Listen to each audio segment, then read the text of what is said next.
What's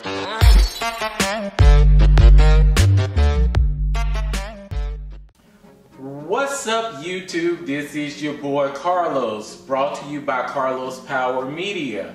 Welcome to my talk and discussion session for this week.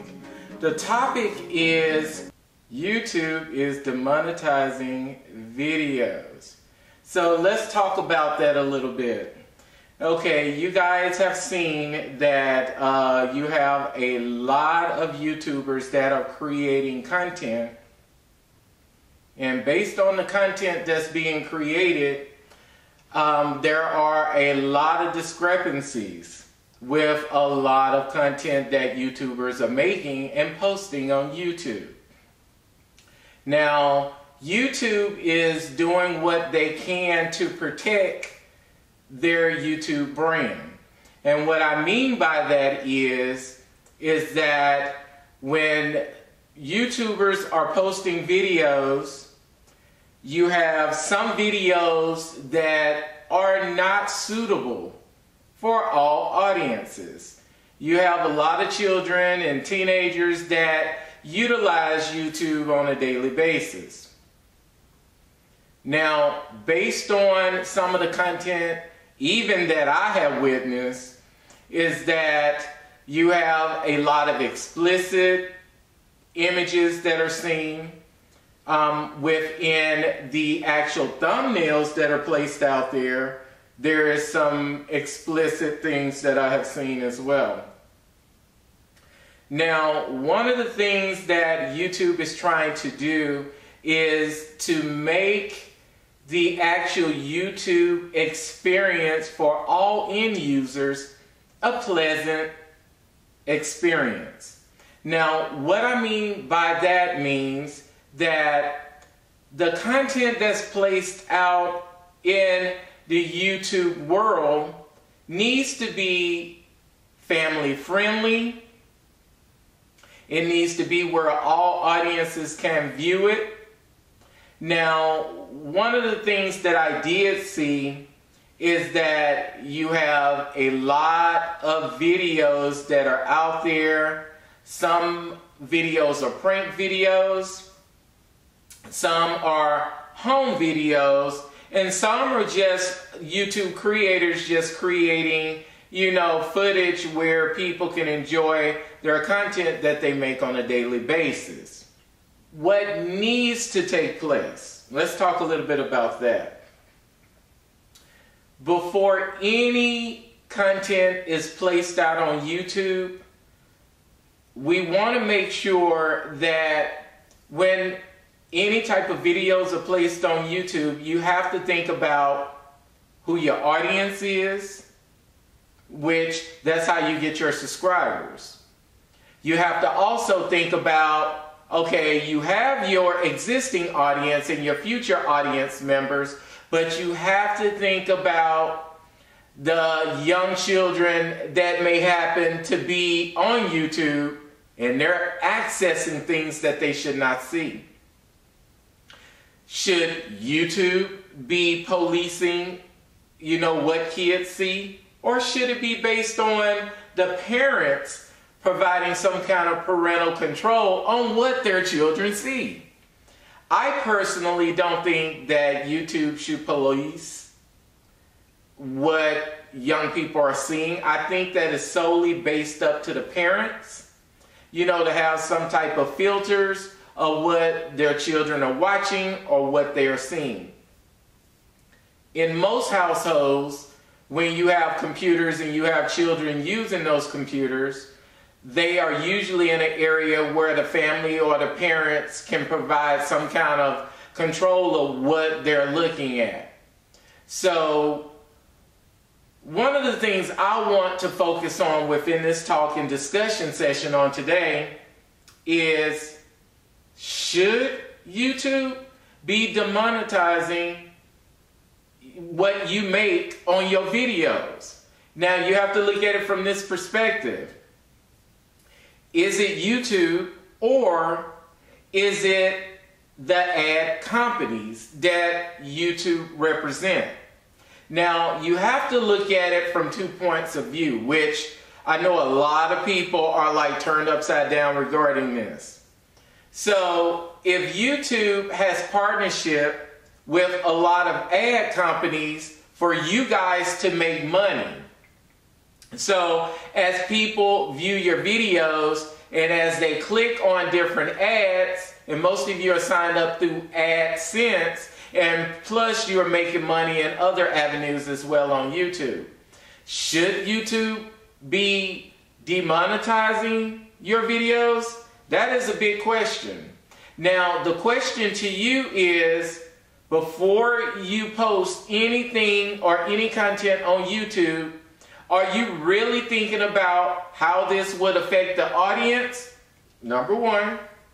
Number two, are you just posting the content out there just to get it out there before somebody else? Because I know we have YouTubers that like to post content before somebody else have the chance to post it, so they can go ahead and rack up those views and those subscribers really quickly. That's number two. Number three, are you really validating the content and doing a blueprint of what that content will consist of, and looking from the point of view of how would this impact the end user? Now, you have to look at it from a point of view. If you have a lot of businesses out there that YouTube are allowing them to post ads on your different channels, would they really want their products and services and their company represented by the type of content that you put on your page? So you have to think of it from this point of view. Is it family friendly? Is it all user friendly? Usually on the line of things like politics, religion, news, controversial things. Those are the types of things usually that most companies, they want to kind of stay neutral with. So they don't want their brand or their company's products and services being represented by explicit things or by different type of controversial politics or different types of religion type things, as well as others, etc. So you really have to think about who your end user is, how that would impact all of your audiences and your future or potential audiences. So I just wanted to talk about this today to you. And I know one of the things that's on your mind is, oh, I'm tired of all of my hard work being demonetized. Because if you can't make money and put it back into your brand and into your channel, what's the point of even having it? If you look at it from the perspective of if everyone and all of the YouTubers who makes videos, if they're being demonetized and they're not making money on their videos, without the YouTubers, there would be no YouTube. And what would happen is there would be another company that will come in and take the place. We've seen that before. You had MySpace. And MySpace, they used to be back in the day where everybody wanted to be on MySpace. It was the thing. You know, I remember in the early parts of YouTube, it wasn't a whole lot of people on it back when it really first started. It was not a lot of people on it. But without the people or the YouTubers who are making this content, you have to look at the world we live in. We live in a world where you have like a lot of your local TV channels and a lot of the network shows that we used to watch, a lot of network shows, a lot of people have cut the cord to cable. The way we used to do things 2 years ago and 3 years ago and a year ago, people are looking for various new ways to do entertainment. Like me, myself, I love going out looking at the craft of YouTubers, all of these wonderful things that you come up with. which is exciting, seeing you being creative, being an artist, you know, putting all that blood, sweat, and tears into making those videos. It's not easy. It takes a lot to make just one video. And then when you make that one video, you're thinking about, I want this to be the best for my end users. I want them to see that I put a lot of heart, a lot of blood, sweat, and tears into the work so they would be able to enjoy the fruits of your labor. And for those things to be demonetized because of that, it hurts. It hurts so bad. Especially when you know you put a lot of work into creating the content. Then you put a lot of work into editing the content. And then you put a lot of work into loading the content. And then you have to be very interactive with your subscribers, making sure that their voice is being heard. When they actually leave comments below in your video, you're responding back to them so they can feel like you are engaging them. It's a lot of work. It's a lot of blood, sweat, and tears that goes into that. And when your videos are demonetized and you're not making money off of it, it's like it's defeating the purpose. And I know it hurts. It hurts in your heart. It even hurts your subscribers. But what YouTube is trying to do is to protect the YouTube brand. So when you have people that are posting trash, yes, I said trash because I saw a lot of things out on YouTube that I think is totally trash. And when I created my channel, one of the things I wanted to do was bring something new, fresh, and sweet to YouTube. You won't see any cursing on my channel. You won't see anything that would stir up conflict on my channel. It's not about that. It's about showing love. It's about hearing the voice and putting you at the center of everything that I do. It's about making sure that even with copyrighted materials, that if you use something, get the permission to use it. And when you're posting music, make sure that you're using music that you created from scratch, or you're using non-royalty music. Now, there have been some controversy with that as well. A lot of people use non-royalty music, and then you have someone come all out of the blue trying to own that. It's like a double standard there.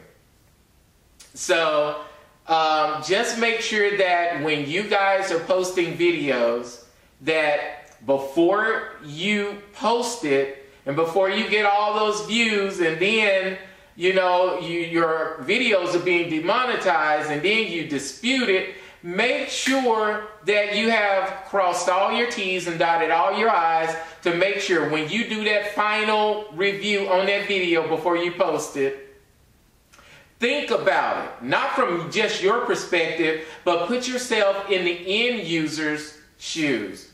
Is this family friendly? Will this be offensive to our ad partners? Will this be something that ad partners may not like, because they are the ones who pay you when your subscribers click on those videos? And when they click on those ads, when they're viewing your views, you know. So make sure that you are thoroughly reviewing those videos before you place it. As I stated earlier, there are YouTubers, they're so in a hurry to post them videos, and they haven't did a full sweep and walkthrough to make sure they have a checklist. Okay, I don't have any copyrighted data or information in my video, check. I don't have any music that, you know, in my video that's not that's royalty free. Okay, you have to think about that as well. For those that are doing reaction videos, I know you guys are putting in a lot of work too, but yours is being demonetized as well, because you may have a company or companies with an S stating that, well, we own that clip or we own that little piece, but you only used a portion of that video as a teaching tool to market their product. And most of the time they're still taking that away from you and monetizing your video, and then they're making money off of all the additional work that you put into it. And you're providing them free publicity on the movie. Do you really think that these movie companies are making money just because they post something on TV? Look at me, for example. I work for a corporation.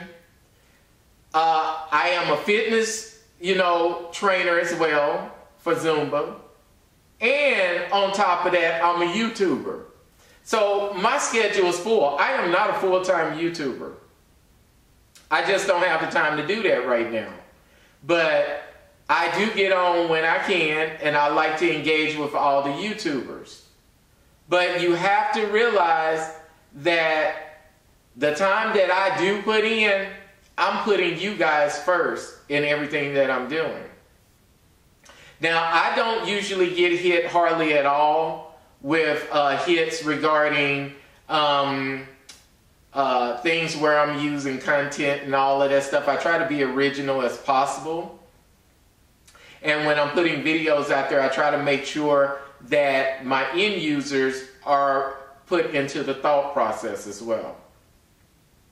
So, as I stated earlier, those of you who are using content from other places, make sure that you get their permission to do it. Because what's happening right now is a lot of YouTubers are getting their videos demonetized. And what I mean is, you're not making money on it from the point when YouTube utilized their content ID and they found traces of somebody else's data or information or sound or video. They're not going to tell you pretty much what pieces that you used that you shouldn't have used. They're not going to tell you that. When you reach out to YouTube, good luck with that, because you're going to go through a lot of hoops to try to do that.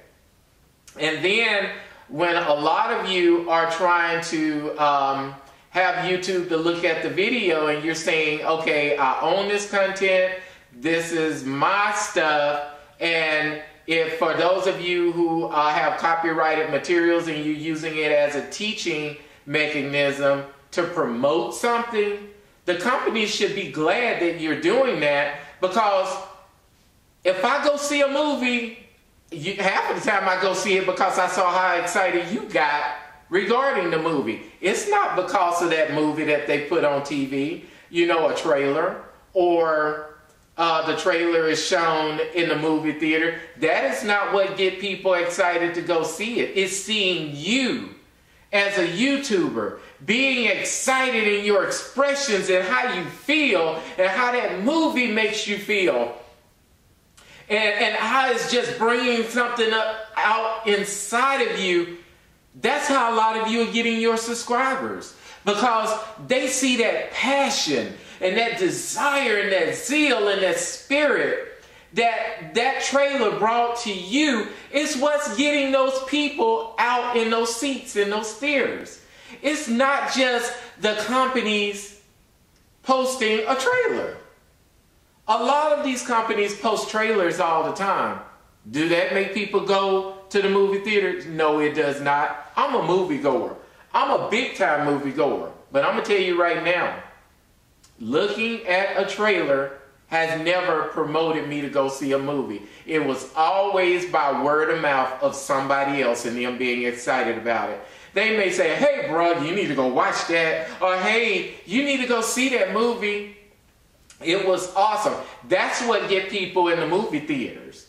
But even with a lot of these movie companies, they need to realize that all of you out there that are doing trailer reactions and videos, you are the ones that are filling those seats.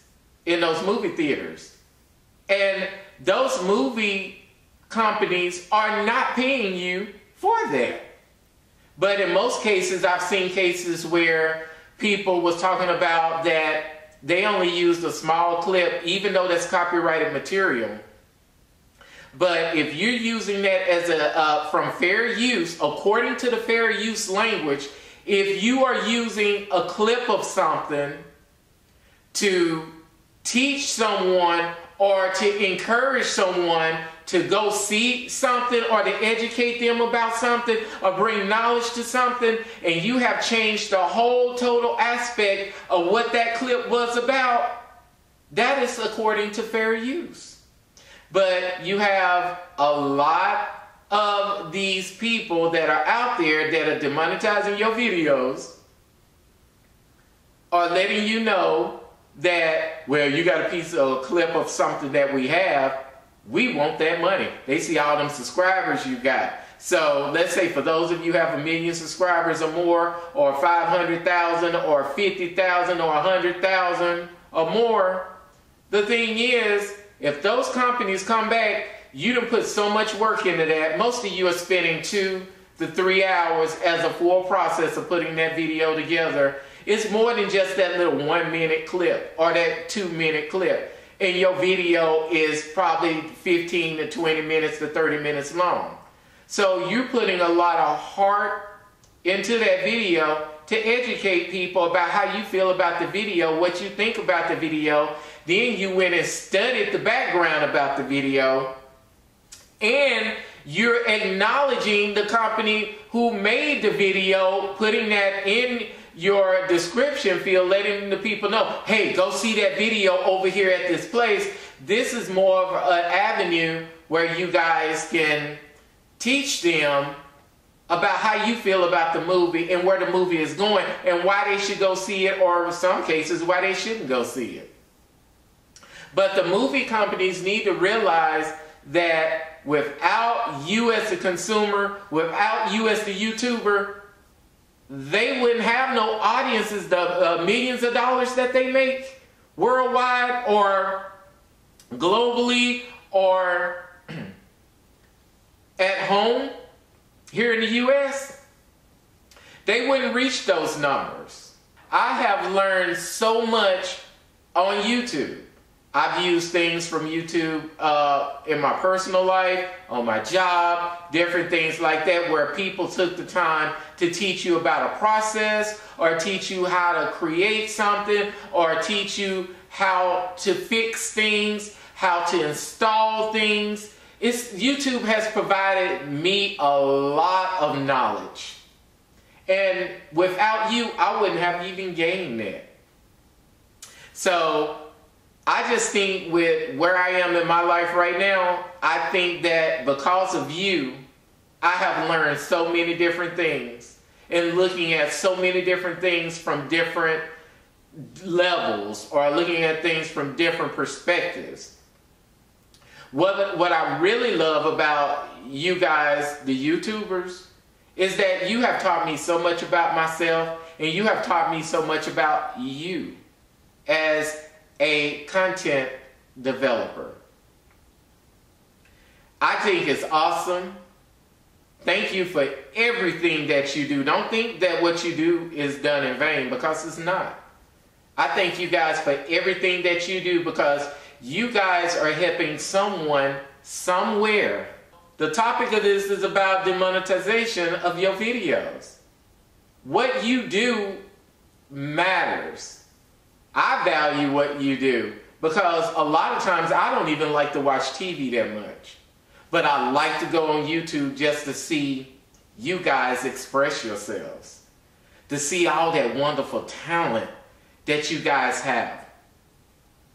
And I know, like a lot of you YouTubers, you brainstorm about how you want to do things. It's like you put this storyboard together and you talk about, this is how I want the introduction to be, this is how I want the plot to be, and this is how I want the ending to be, and this is what I want you guys to get from, you know, your artistic, you know, abilities that you put together in the form of content. because you guys are artists. Now, I just think that YouTube should do more things where, you know, it would educate people more, because I really think that a lot of stuff that's placed on the YouTube website is so great, it's crazy. It's real great. And a lot of times they don't want to really get into it word for word to tell you, you should do, you better do, you have to do. They don't want to get into that because it could bring up some legal issues, you know. So there are some legal things that can come up if they say, well, YouTube told me to do that. It can bring some legal issues up on their side. So they really don't want to get into that. So one of the things, you know, I'm about to close. As a takeaway, I want you guys to know that what you do matter. Those of you that are posting content, especially those of you doing those prank videos, you guys are going to get hit.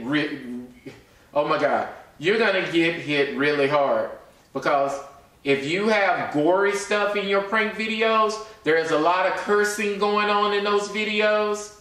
Even those of you doing reactions and other things, make sure it's clean.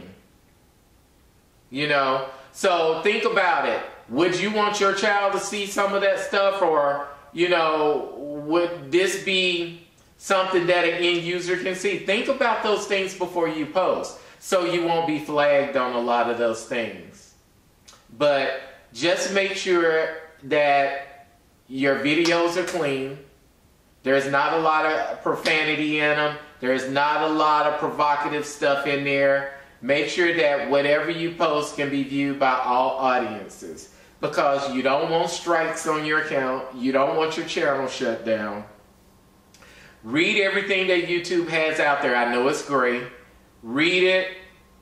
Make sure you understand it. If something comes up and it becomes controversial, make sure you have the proper documentation. When you guys are filing appeals, make sure you are as detailed as possible. When they say that you did something, make sure that if whether it is copyrighted stuff or music or whatever, make sure you have your ducks in a row. If it's music or content, make sure you have the documents to show you have permission to use it. When you have this stuff is signed, sealed, delivered, it ain't nothing that they can say. They have to undemonetize those movies or those videos that you have. When YouTube is using their content ID in this new system to evaluate if people are using copyrighted information, sound recordings and different things like that, make sure that you have the proper documentation, so when you appeal this stuff, you have everything laid out showing proof that you are the owner of what it is that you're using. If you're using copyrighted material, and because even if you use 2 minutes, 30 seconds, whatever, it's still copyrighted material. Just make sure that you guys are getting the approval to use it. Because if you don't, and that content ID system catch it, they're going to get you. So just make sure that you're utilizing what you need to utilize. Find as much non-royalty music and different things that you can use, or create your own beats or your own stuff. And they're not going to mess with you. Right? Think about it from this perspective. If you created something, would you want another YouTuber or somebody else to take it and make money from it? So you have to think about it from that perspective. So tell me what you guys think regarding the demonetization of videos, you know, and how you feel about that.